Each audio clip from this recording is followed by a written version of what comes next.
उसी समय सब लड़की जो थी पानी के सहारे से वो लैस चली आई, क्योंकि पानी में कितना भी वजन हो जब ऊपर आता है तो मालूम पड़ता है वैसे बहुत नरम उठता है। तो आज वो लड़कियां उस लैस को खींच करके किनारे पर ले आई, जवाब दिया ले जाको क्या करेगी, मरी जाती जाके पीछे सिर में हो ही गई है, मरे भाई के पीछे मुर्दा हैं क्या तेरे जान पहचान को है या रिश्तेदार है। कहने लगी अब मैं अपने तुझे दिल की बात बताऊं बहना, ऐलम दे कहने लगी बहना तुम्हें नहीं मालूम जो हस्तिनापुर के बसने वाले महाराज पंडु के पुत्र ये भीम हैं। और फिर वो सखियां कहने लगी ये मर कैसे गए, तो ऐलम दे कहने लगी है सुनो मेरी बहन कि दुश्मन भाई चचेरे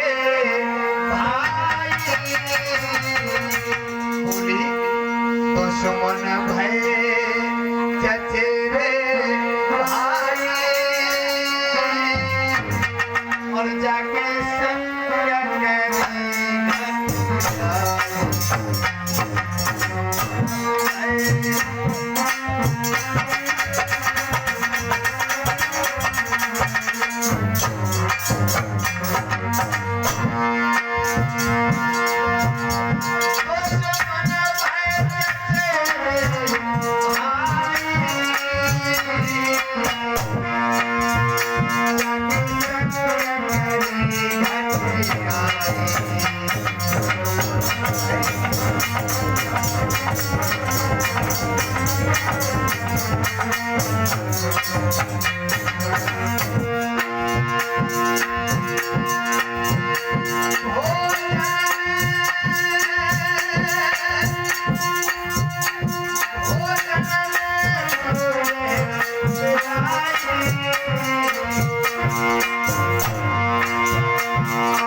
आज वो ऐलमदे ने सारी कहानी सुनाई है अपनी सहेलियों के लिए।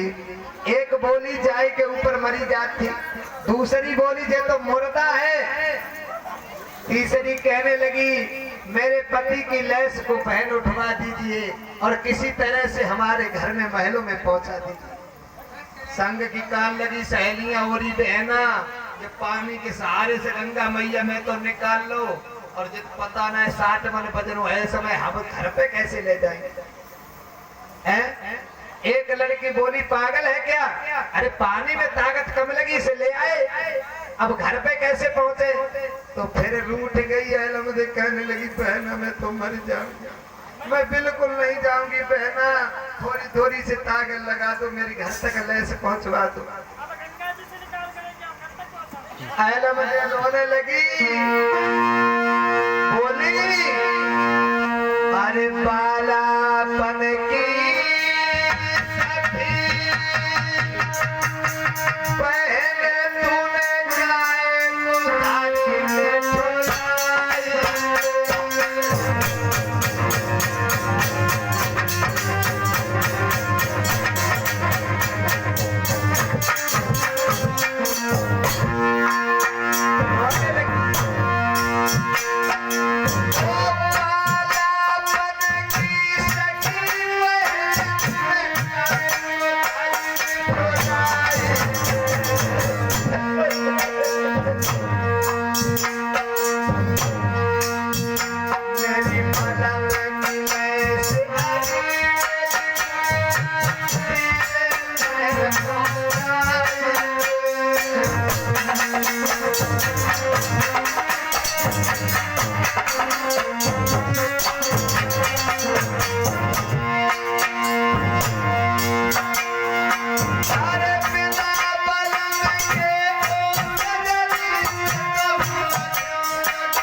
जवाब दिया है कि इस लैस को मेरे घर तक पहुंचवा दीजिए किसी तरह से बहना। भक्तों अहलमदे के कहने के आधार पर आज सभी सखियों ने ऐसा ही किया, कहने लगी ये जब तो बड़ी हटीली है नहीं मानेगी। आज सभी सखियों ने लैस को उठा करके आज उसके महलों में घर पे पहुंचा दिया है। जब पहुंचाया है महाराज बासु के घर में, आज उस लैस को एक कमरा में रख दिया गया। रखने के बाद आज वो अहलमदे अपने माँ की तरफ चली है, अपने माँ के पास पहुंची है। भक्तों इधर पांडव लोग बहुत दुखी हैं, सोच रहे हैं कि भीम का कहीं पता नहीं लगता है, ऐसा तो नहीं मिलजुल करके कौरवा पता नहीं भीम को कहाँ कर आए हैं। तो सहदेव को बुला करके धर्मराज कहने लगे कि भैया देखो भीम कहाँ है।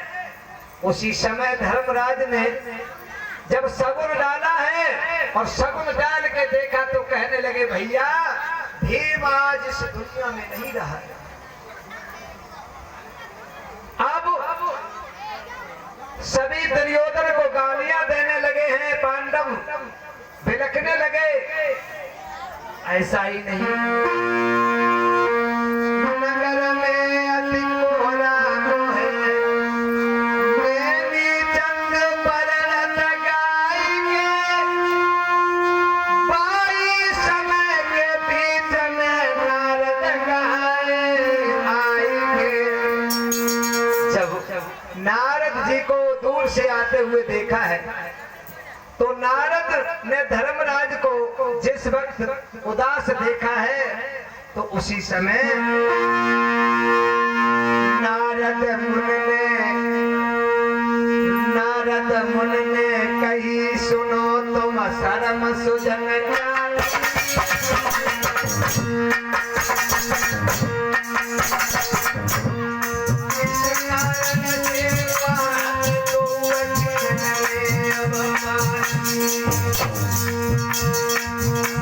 अरे गिर चरण में सबने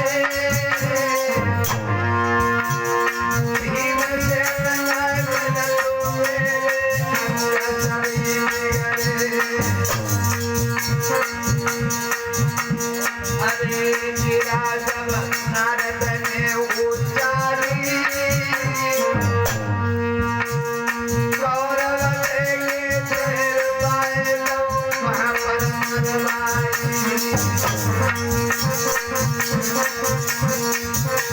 गरीबा पासुक की आई ले गई पैसे उठाए दिए लाए अमर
जवाब दिया कि भीम जब घर में आएगा तो अपनी दुल्हन को साथ में लेकर के आएगा।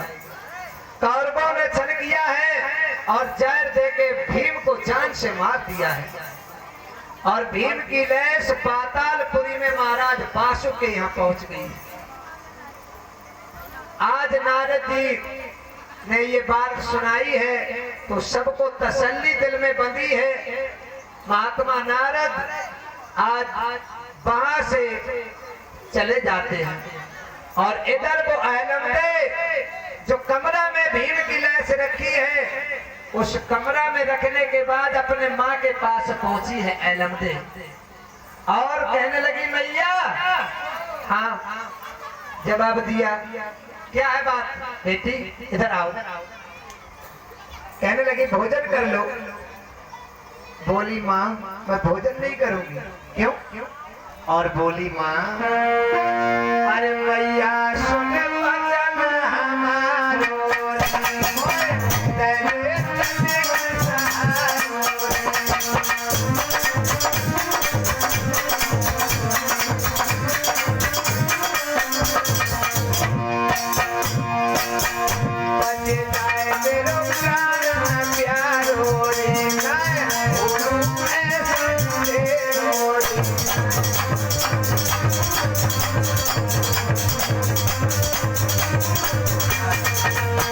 जवाब दिया माँ पिताजी से कह के हमें थोड़ा सा अमृत मंगा दो। नागिनी कहने लगी तुझे अमृत की क्या जरूरत पड़ गई? ऐसी क्या बात है? अरे अमृत तो मुर्दा के लिए जरूरत होती है, भला तुझे अमृत की क्या जरूरत पड़ गई है? उसी समय कहने लगी मैया भगवान भोले बाबा की मैंने तपस्या की और तपस्या करने के बाद में मुझे वरदान दिया था उन्होंने तो मुझे पति मिला है, लेकिन उस पति को मैं लेकर के घर में लाई हूँ। कहाँ है वो? किस हालत में? कहने लगी मैया मुर्दा है। मुर्दा को तू घर में उठा कर ले आई है। अगर तेरे पिताजी ने सुन ली तो हमें भी मार डालेंगे, तुझे भी मार देंगे। कहाँ है वो? आज जहाँ पर भीम की लाश रखी वहीं पे कमरा में लेकर के वो पहुंची है ऐलमदे। और उसी समय जब पहुंची है, जब उस लहस को देखा है और कहने लगी उसकी माँ, बेटी अलम दे, इस लैस को फेंकवा दे बाहर, अगर तेरे पिताजी को पता चल गया तो वो मुझे जिंदा नहीं छोड़ेंगे। एकदम से पिलक पड़ी है। अलम दे रो करके कहने लगी कि मैया ये तुम क्या कह रही हो। उसी समय आज रोने लगी तो उसकी मैया ने अपने बेटी को अलमदे को कलेजे से लगा लिया और कहने लगी, बेटी तुम एक बात करो, आज उसी समय अपनी बेटी को कलेजे से लगा करके कहने लगी, मैं तुझे एक अकल बता रही हूं, अगर तू नहीं मानती है, अगर तेरे पिताजी ने सुन लिया तो आज हमको भी नहीं छोड़ेंगे और तुझे भी मार देंगे। मेरे नौजवान साथियों, आज वो अलमदे की माँ महाराज बासु के पास पहुंची और जा करके कहा है कि आपकी बेटी हाथ जोड़ करके कहने लगी कि मैं आपसे एक वचन मांगती हूँ। आपकी बेटी घर में एक मुर्दा को ले आई है और वो अमृत मांग रही है। मेरे नौजवान साथियों, उसी समय आज उस लड़की को राजा बासुक ने बुलाया अलमदे को और कहा कि बेटी ऐसा तुमने कोई काम किया है जो मेरे दिल में ठेस पहुंचे। कहने लगी, नहीं पिताजी, ऐसा मैंने कोई काम नहीं किया, तुम एक मुर्दा को उठा करके लाई हो। हाँ पिताजी लाई हूं। ऐसा क्यों किया तुमने, उस मुर्दा को बाहर फेंकवा दो। एकदम से रोने लगी अलमदे, कहने लगी, वो मेरे पति हैं, मैंने भगवान भोले बाबा की तपस्या की है। आज राजा बासु कहने लगे, ऐसा कर उसे महलों से ठगवा दे, नहीं तो मैं तुझे जिंदा नहीं छोड़ूंगा। अलमदे कहने लगी, पिताजी तुम मेरी दोनों आंखें निकाल लो, लेकिन मैं उनके बिना जीवित नहीं रहूंगी। मैंने भोले बाबा से वरदान पाया और तब मैं लाई हूं वहां से। उसी समय आज वो अलमदे से उसकी माँ कहने लगी, है बेटी अलग बुला करके लाई और बोली कि तुम रो नहीं। आज कहने लगी, तुम ऐसा करो, अपनी सहेलियों को साथ ले करके और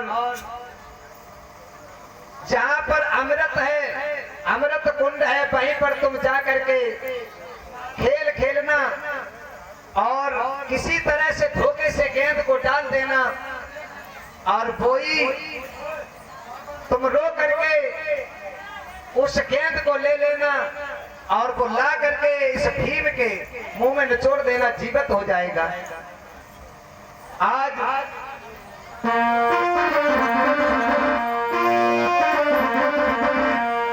आज मेरे नौजवान साथियों, इधर अलमदे ने क्या किया है, आज अपनी मैया से हट करके चली है जो उसने अकल बताई और भीम के लाश के पास बैठ करके फिर रोने लगी, कहने लगी, अब क्या होगा, मैं क्या करूं, कहां को जाऊं पिया। रोने लगी, कोई कैसी आए गई नींद और पिया तो तेरी साथी रही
जब देखा है कि भीम हुंकारे भरने लगे, उसी समय अहलमदे को कुछ धीर बंध जाती है और उसने अपने साथ की सहेलियां बुलाई और बुला करके कहने लगी, बहना चलो आज कोई खेल खेलने के लिए चलेंगे। खेल के बहाने से आज वो गेंद लेकर के चली है। कहने लगी है आज अमृत कुंड के पास के लिए गेंद लेकर के और जा रही है और आपस में बात करने लगी है कि बहना कि मेरी मम्मी ने गेंद बनाई चलो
आज जैसे वहां अमृत कुंड के पास में पहुंची अहलमदे सहेलियों को लेकर के और चारों तरफ पहरेदार खड़े हैं अमृत कुंड के पास।